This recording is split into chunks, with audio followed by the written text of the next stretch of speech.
अस्सलाम वालेकुम। मेरा नाम है अबरार चौहान। आज हम बाब नंबर 12 की खुद तशख़ीसी सरगर्मियों का दूसरा हिस्सा करने जा रहे हैं। इन तमाम को हल करने के लिए हम चलते हैं अपने लेक्चर की तरफ।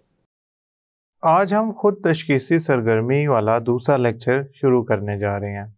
इसमें जो सरगर्मी 12.3 और 12.4 हम करने जा रहे हैं। ज़्यादातर इन सरगर्मियों में एक रिएक्टेंट से दूसरी प्रोडक्ट बनाना है। इसे हम आम तौर पे कन्वर्जन कहते हैं, यानी कि एक को दूसरे में तब्दील करना। अब इस तब्दीली के अमल में बहुत सारे कैटलिस्ट, टेम्परेचर और रिएक्टेंट इस्तेमाल होते हैं उसको प्रोडक्ट में तब्दील करने के लिए। उन तमाम चीज़ों को एक एक करके पढ़ेंगे। सबसे पहले हम देखते हैं अपना पहला सवाल, अल्कीन्स रिएक्टिव क्यों होते हैं। पहला सवाल है, अल्कीन्स रिएक्टिव क्यों होते हैं। देखिए, अल्कीन्स होते क्या हैं, हमें ये पहले पता हो तो हम खुद ब खुद समझ जाएंगे कि अल्कीन्स रिएक्टिव क्यों होते हैं। अल्कीन्स असल में ऐसे कंपाउंड होते हैं जिनमें कार्बन और कार्बन में डबल बॉन्ड होता है। मिसाल के तौर पे ईथीन एक अल्कीन है। इसमें जो डबल बॉन्ड है ये सिंगल बॉन्ड के मुकाबले में कमज़ोर होता है और एक बॉन्ड आसानी से टूट जाता है। यानी कि ना, डबल बॉन्ड के मुकाबले में कार्बन चाहता है कि कार्बन और कार्बन में किसी तरह सिंगल बॉन्ड बन जाए। इस काम को करने के लिए या इस इस्तेकाम को लाने के लिए कार्बन जो होता है वो रिएक्शन करता है। यानी कि कार्बन क्या चाहता है, अल्कीन्स वाला डबल बॉन्ड टूट के अल्केन्स वाले सिंगल बॉन्ड में तब्दील हो जाए। यानी कि आप यूं समझ लें कि कार्बन कार्बन के डबल बॉन्ड के मुकाबले में कार्बन और कार्बन का सिंगल बॉन्ड ज़्यादा इस्तेकाम वाला है, लिहाजा उसकी कोशिश होती है कि डबल बॉन्ड से सिंगल बॉन्ड में तब्दील हो जाए। एक बात। दूसरी बात, जब वो डबल बॉन्ड से सिंगल बॉन्ड में तब्दील होता है तो उसकी वजह ये होती है कि ये जो कार्बन और कार्बन में दो बॉन्ड होते हैं उसमें से एक बॉन्ड, यानी कि दो में से एक बॉन्ड कम एनर्जी लेकर टूट जाता है। या आप यूं समझे कि अगर मैं कम एनर्जी वाला फिक्रा ना लिखूं तो मैं लिखूं कि एक बॉन्ड इसमें से आसानी से टूट सकता है और वो सिंगल बॉन्ड में तब्दील हो सकता है। जब ये बॉन्ड टूटता है तो दो जगह बनती हैं और उन दो जगहों पे या दो कार्बन एटम दो बॉन्ड बना लेते हैं सिंगल की सूरत में। यानी कि डबल बॉन्ड सिंगल बॉन्ड की सूरत में तब्दील हो जाता है अगर एक बॉन्ड टूट जाए, और वो बॉन्ड आसानी से भी टूट जाता है। यानी कि अल्कीन्स इन दोनों वजूहात की वजह से, डबल बॉन्ड में से एक बॉन्ड आसानी से टूटने की वजह से कम एनर्जी चाहिए होती है उसको, और डबल बॉन्ड के मुकाबले में सिंगल बॉन्ड ज़्यादा इस्तेकाम पजीर है, लिहाजा कार्बन चाहता है कि वो डबल बॉन्ड से सिंगल बॉन्ड में तब्दील हो जाए। ये जो बॉन्ड आसानी से टूट जाता है ना, इसे पाई बॉन्ड कहते हैं। पाई बॉन्ड, इसको लिखा जाता है पाई के सिंबल से। ये इसकी फितरत ऐसी होती है जिसकी वजह से ये आसानी से टूट सकता है। चूंकि वो हमारा टॉपिक नहीं है, लिहाजा हम अगले सवाल पे चलते हैं। आप प्रोपाइल अल्कोहल से प्रोपीन कैसे बनाएंगे। देखें, प्रोपाइल अल्कोहल से प्रोपीन बनाना या किसी भी अल्कोहल से अल्कीन बनाना हो, आप उसको डिहाइड्रेट करेंगे। डिहाइड्रेशन एक ऐसा तरीका था जिसमें आप पानी के मॉलिक्यूल को निकालते थे। इसको मैंने लेक्चर में बड़ी तफसील से पढ़ाया है, लिहाजा यहाँ पे मैं प्रोपाइल अल्कोहल को तब्दील करूँगा प्रोपीन के अंदर मुख्तसर तरीके से। आप इसमें डालें डिहाइड्रेटिंग एजेंट, यानी कि सल्फ्यूरिक एसिड। सल्फ्यूरिक एसिड क्या करता है, अल्कोहल का OH और सल्फ्यूरिक एसिड का H, एक हाइड्रोजन, ये मिलकर बना लेते हैं वाटर। पीछे क्या बच गया, पीछे बच गया प्रोपाइल, यानी कि CH3 CH2 CH2 और पीछे हाइड्रोजन सल्फेट, उसको लिखते हैं OSO3H। अब ये जो बना है ना, ये वाला, ये है प्रोपाइल हाइड्रोजन सल्फेट। ये एक इस्तेकाम वाली प्रोडक्ट नहीं है। आप इसे अगर गर्म करते हैं ना तो ये टूट जाती है। टूट के किस में तब्दील हो जाती है, ये टूट के तब्दील हो जाती है अल्कीन में। ये देखें, ये इथाइल हाइड्रोजन सल्फेट है ना, तो सल्फ्यूरिक एसिड बनने में इसमें क्या रुकावट। आप कहेंगे सर एक हाइड्रोजन की जो पहले ये छोड़ गया। तो ये क्या करता है, इथाइल हाइड्रोजन सल्फेट एक हाइड्रोजन इस कार्बन से ले लेता है और बना लेता है सल्फ्यूरिक एसिड दोबारा। तो सल्फ्यूरिक एसिड पानी निकाल के, वाटर निकाल के एक तरफ हो गया, पीछे क्या बच गया, पीछे बच गया CH3। ये देखें, ये CH2 से एक हाइड्रोजन चला गया तो ये बन गया CH और ये बन गया CH2, पहले से ही मौजूद है। अब एक कार्बन इसके पास और एक कार्बन इसके पास, बॉन्ड कम है, लिहाजा ये अपने आप को इस्तेकाम करने के लिए डबल बॉन्ड बना लेंगे, ये बन गया प्रोपीन। तो दो हिस्सों में प्रोपीन बनता है। अब चलते हैं अगले तीसरे सवाल पे। ऑर्गेनिक कंपाउंड की अनसैचुरेशन मालूम करने के लिए एक टेस्ट लिखें। ऑर्गेनिक कंपाउंड की अनसैचुरेशन हम ब्रोमीन वाटर टेस्ट से निकाल सकते हैं।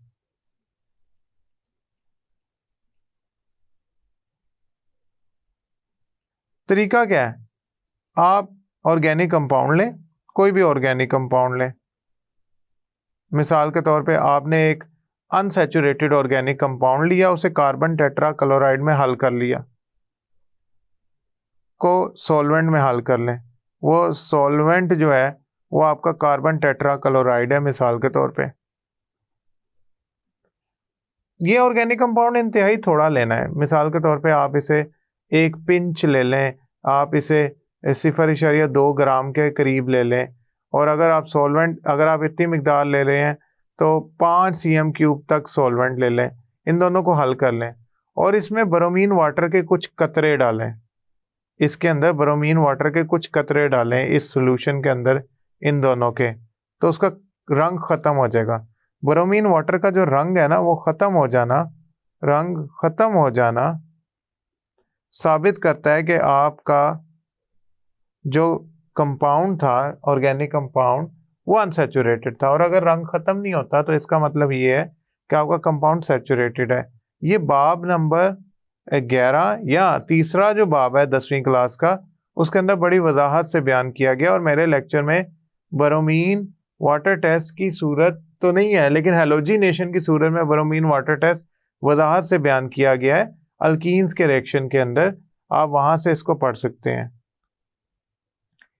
ईथीन के कुछ इस्तेमाल लिखें। ईथीन जो होती है ना, वो इसका एक बहुत बड़ा इस्तेमाल है, ये फलों को मसनूई पकाने के लिए इस्तेमाल होती है, फलों को मसनूई पकाने के लिए इस्तेमाल होती है।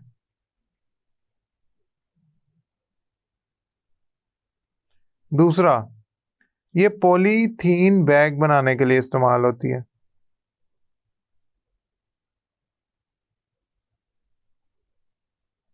ये बेहोशी की दवा के तौर पे इस्तेमाल होती है, बेहोशी के लिए इस्तेमाल होती है। इसके अलावा ये बहुत सारे केमिकल बनाने के लिए भी इस्तेमाल होती है।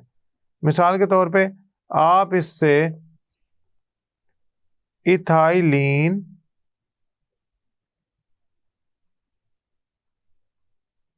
ग्लाइकोल बना सकते हैं, जो कि इस्तेमाल होता है एंटी फ्रीज के तौर पे रेडिएटर्स में। आप इसे इथाइलीन ऑक्साइड बना सकते हैं, जो कि धोनी के लिए इस्तेमाल होता है, मच्छरों को भगाने के लिए। खैर, चूंकि ये एक मुख्तसर सवाल है, लिहाजा इसमें 2-3 इस्तेमाल काफ़ी होते हैं। अगर वो 4 इस्तेमाल कहता है तो 4 इस्तेमाल लिख दें। अब हम बढ़ते हैं खुद तशखीसी सरगर्मी 12.4 की तरफ। अल्काइंस एसिटिलीन्स क्यों कहलाते हैं? असल में ना, इसका जवाब कुछ इस तरह है कि एसिटिलीन्स इस वजह से कहलाते हैं क्योंकि अल्काइन का जो पहला मेंबर है, अल्काइंस की जो होमोलोगस सीरीज है, उसका जो पहला मेंबर या मॉलिक्यूल जो है वो है एसिटिलीन। एसिटिलीन, उसका फार्मूला है HC3 ये इसका पहला मेंबर है।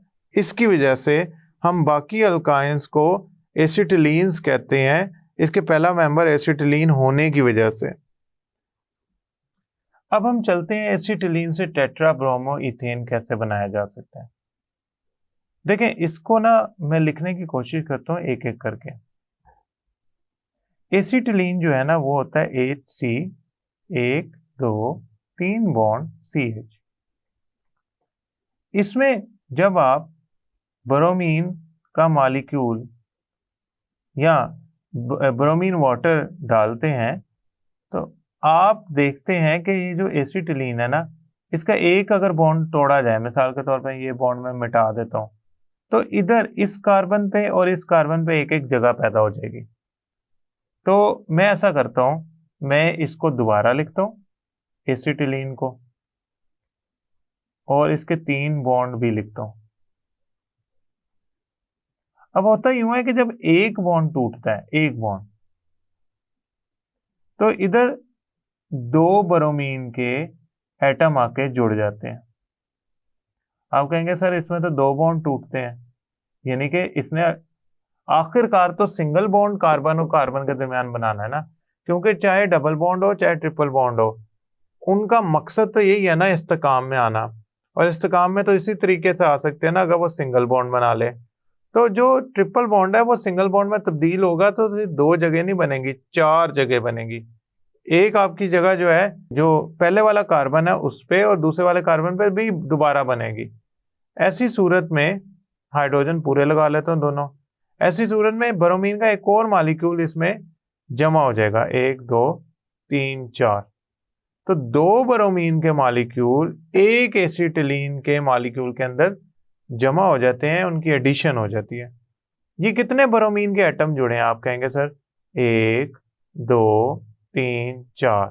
तो 4 ब्रोमीन के एटम अगर जुड़ जाएं किसके अंदर? एसिटिलीन के अंदर, तो वो टेट्रा ब्रोमो इथेन बन जाएगा। Tetra bromo ethane, tetra bromo ethane बन जाएगा अगर उसमें 4 ब्रोमीन के एटम दाखिल हो जाएं। अब हमने करना क्या है? टेट्रा क्लोरो इथेन से एसिटिलीन बनानी है।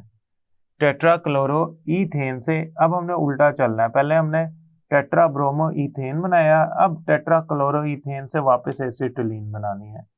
देखें, आपके पास है ये 2 कार्बन और इसके साथ जुड़े हुए हैं 4 क्लोरीन के एटम।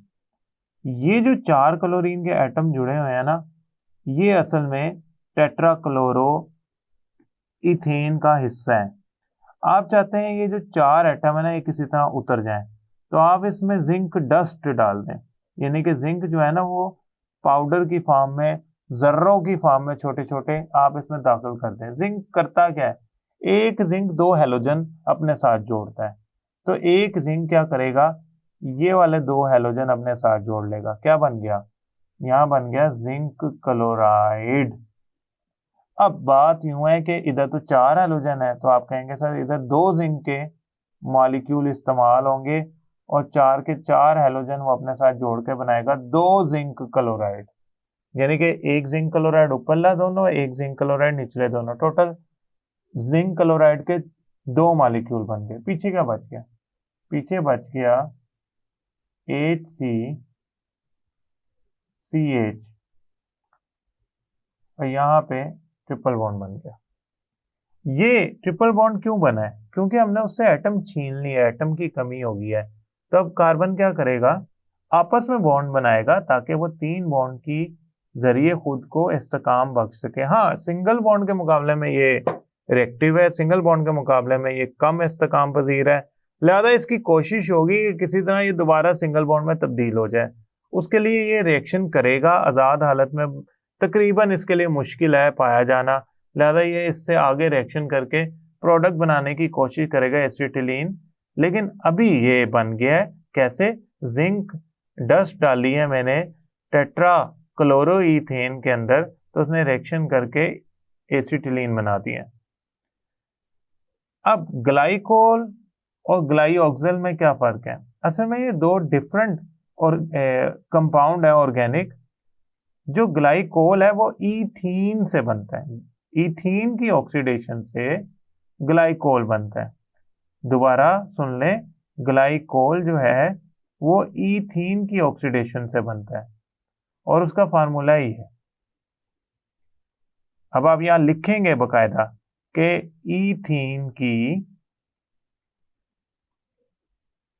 ऑक्सीडेशन से KMnO4 की मदद से KMnO4 की मदद से ग्लाइकोल बनता है। यह है ग्लाइकोल का फार्मूला, ग्लाइकोल। अब ग्लाइऑक्सल की बात करें, ग्लाइऑक्सल बनता है, उसका पहले तो फार्मूला देखते हैं ना। उसका फार्मूला है C≡OH, C≡OH। ये बनता है एसिटिलीन की ऑक्सीडेशन से।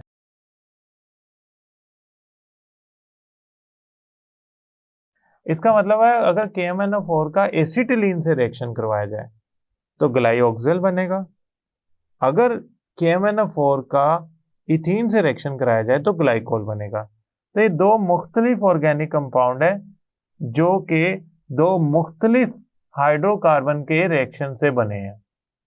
ऑक्सालिक एसिड का फार्मूला लिखें। असल में ऑक्सालिक एसिड में दो कार्बोक्सिलिक एसिड के ग्रुप होते हैं, तो ऑक्सालिक एसिड का फार्मूला यूं भी लिखा जाता है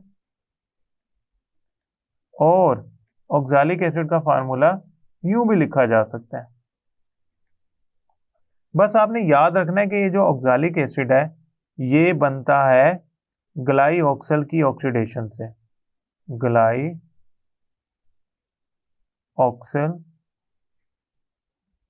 की ऑक्सीडेशन से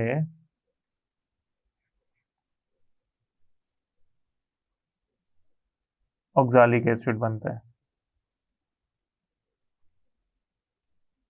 यानी कि आप यूं समझ लें कि एसिटिलीन का जो आखिरी ऑक्सीडेशन वाला प्रोडक्ट होता है वो ऑक्सालिक एसिड होता है। ये हमारा दूसरा हिस्सा था जिसमें हमने वो तमाम सवाल किए जो कि सरगर्मी 12.3 और 12.4 के अंदर मौजूद थे। मैं उम्मीद करता हूँ ये लेक्चर आपको समझ आया होगा। अगले लेक्चर तक के लिए अल्लाह हाफिज़।